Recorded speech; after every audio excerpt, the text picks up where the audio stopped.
It's another beautiful day in Colorado. Meaning it's probably going to go from 50 degrees to blizzarding to raining to tornado by, I'd say, a couple hours from now. So, funny story.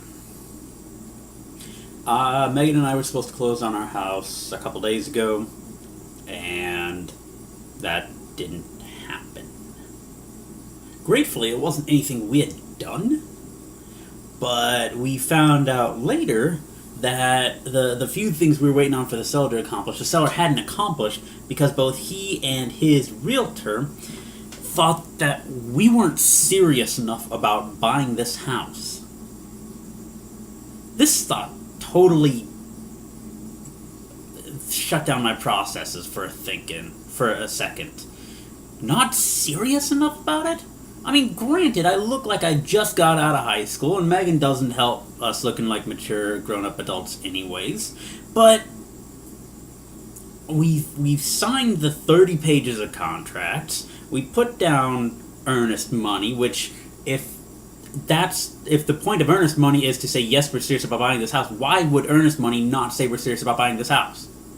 Then we spent a week, 6 days, of 12 to 16 hour work days getting this house cleaned up enough for the appraisal.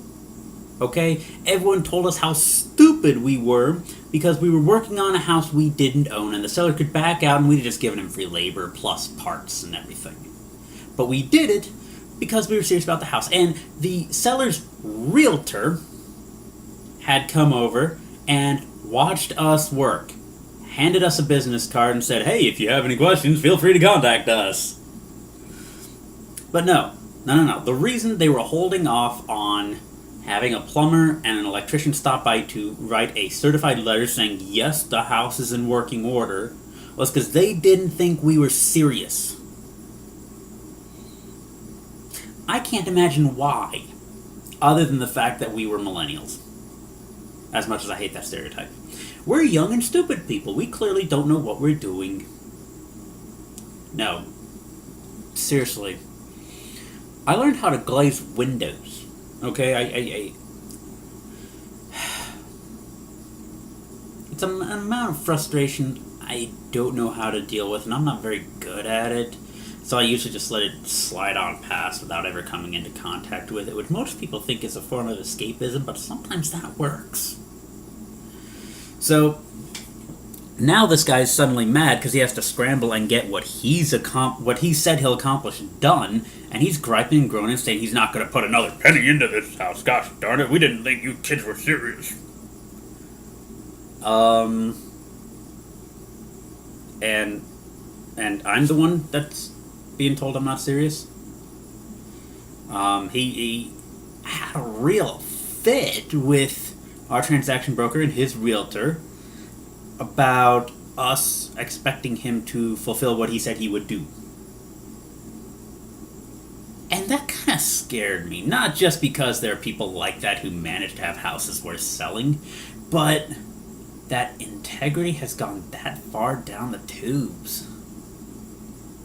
I mean, granted, I still lock my doors in house at night. Not because I mistrust people, but because I like my stuff to stay inside my house. But when the signed contract, the earnest money, and the amount of work put in is not enough to have even a little bit of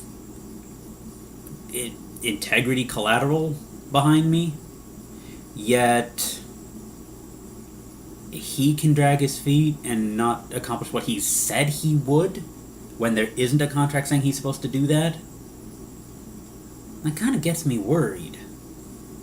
You know? Albeit, honesty and integrity isn't what it used to be. We seem to now have acceptable limits of lying and dishonesty and deception, and we just expect it.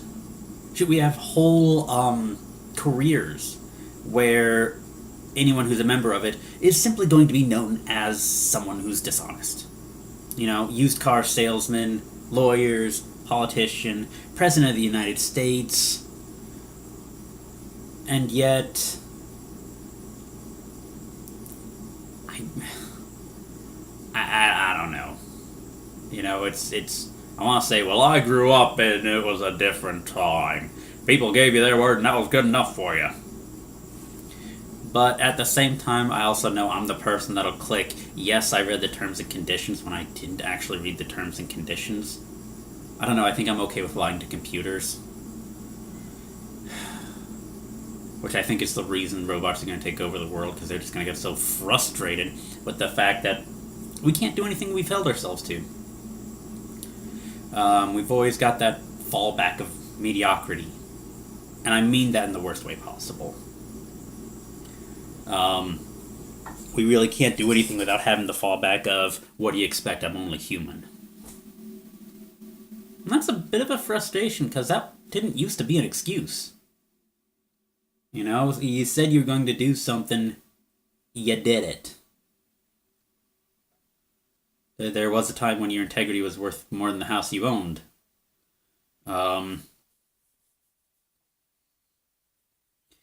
Just gets kind of weird how we have to relearn this language and vocabulary game to allow certain degrees of dishonesty.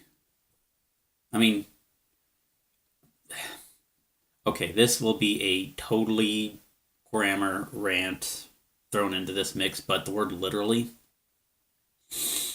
any sense of hyperbole or exaggeration, we know is going to be exaggeration until it literally happens. And even then, we have to make sure we know that they know that literally means literally and not literally.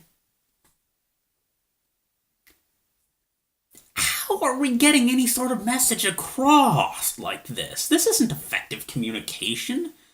No wonder we can't keep marriages together as a country. I mean, everything's getting its own new wonderful definition, and then suddenly, poof, there goes effective communication. There goes any sense of we're sharing a message, and that message is being received as easily as it's being communicated.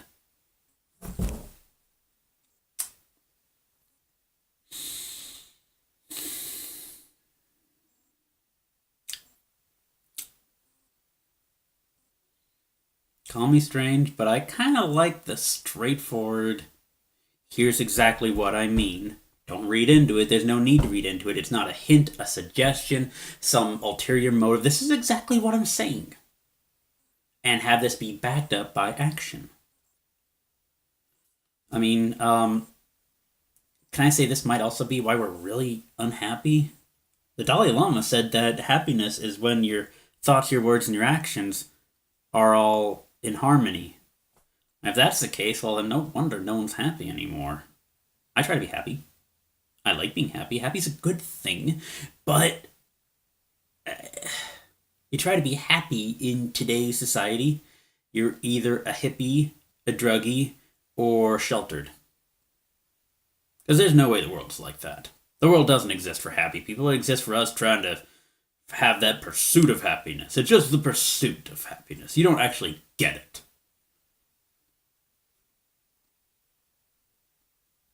Okay. Why can't integrity mean anything? I mean, why can't people actually be what they want to be? Do those things that let them be happy without any hints of games or ulterior motives or anything like that. I mean, I'm not saying we should all go to that stage of radical honesty where everything's crap, because that wouldn't work either. We do need to have some tact. I'm just saying it'd be nice to say, or to have to hear a conversation from some other couple, because Megan and I are perfect in our relationship. Honey, would you like to get an ice cream cone? No, honey, but it's okay if you get one. And let that be that. You know, okay, you've heard this conversation before. Honey, do you want to go to a movie? Fine. And not know what just transpired. Was that permission? Was that saying she doesn't want to go to a movie? Is someone going to get in trouble no matter what decision they make? Or here's one that I know happens on a regular basis. Honey, where would you like to go for dinner? I don't care, you choose. I want to go to Five Guys. I don't want to go to Five Guys. Well, clearly you do care. Is it really that difficult to say, I wouldn't mind going to Chick-fil-A, Panda Express, or anything like this, but you can choose one of these places, but I really don't want to go to Five Guys. And have the understanding that it's nothing against another person, it's just they don't feel like going to Five Guys? Let's go back to some basics here. Megan disagrees with me all the time. She's perfectly allowed to, and I love her for it. There have been times where I say I want to check out a movie or we should go do a movie and something else. She says, okay, I'll let you do that because I want to go do something else. And that's perfectly fine. That happens because we are separate and distinct individuals. We're allowed to be separate and distinct individuals, and that does not diminish us in any way, shape, form, or fashion from being in distinct individuals. Or in happy, distinct individuals in a happy relationship.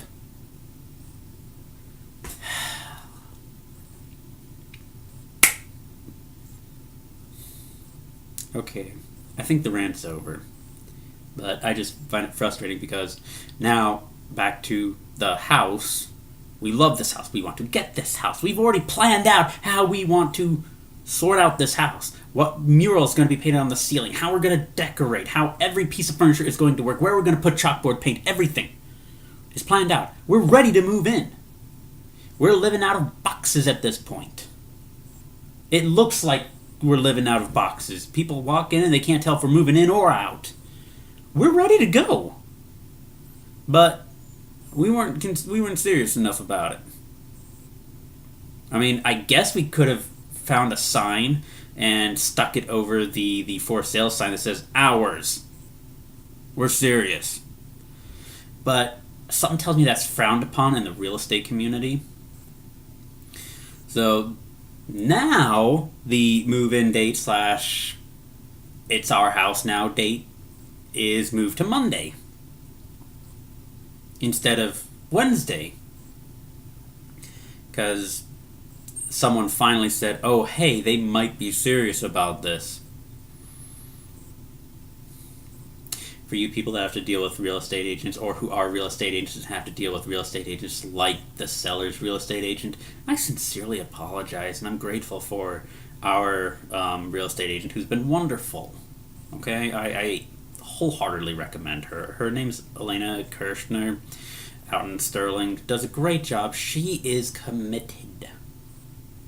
She is kept in contact with us. She knows we're serious. She's offered to help pay for all the supplies we needed to get this house shaped up and ready for the appraisal. And absolutely threw a fit when these other people decided that we weren't serious and they were going to drag their feet. Like, it was yesterday that the seller finally moved all of his crap out of the garage. I mean, there were boats and motorcycles and tools and crap just laying about because we weren't serious. For those who have had to deal with the home buying experience, what else could we have done to say we're serious about getting this house?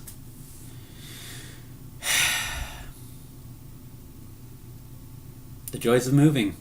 I had a coworker tell me that one of the highest stress times in your life is the year before and after the purchase of a house. I don't think it needs to be that way, but at this point I don't know what to do about it. Okay, that's it for me.